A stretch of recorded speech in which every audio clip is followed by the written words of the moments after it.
বাড়ি এছাড়া হয়েছে খাইনি তাই সারাদিন ছিল যশোরে, এখন বাড়িই লাগবো। হ্যাঁ আমি তো 10 টাকাটার দিকে আসে বাড়ি। ঈদের কোন তো কমার্স না, তো আবার ঈদের পরে কাজ হলে আর একটা নিজে বাড়ি আসে না একটা দিন।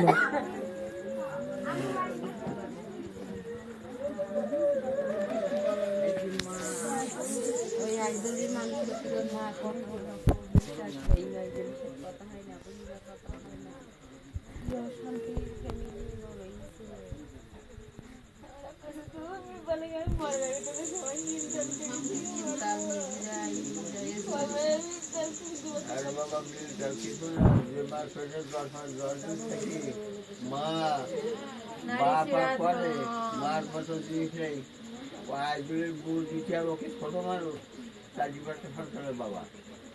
মা সাইকেল বাপেরা পাবে, চোখ বলি খেবি খারাপ আমার কাজ যাওয়ার পথে কখন আল্লাহ নেবে। হ্যাঁ, ওর মার পাটা জড়াই ফেলি বলি বলে মা আমার হয়তো তোর পেরেছে বেরিয়েছে, যে গুণা তোর কাছে করেছে সব কিছু মাফ করে। তোর মা বলবে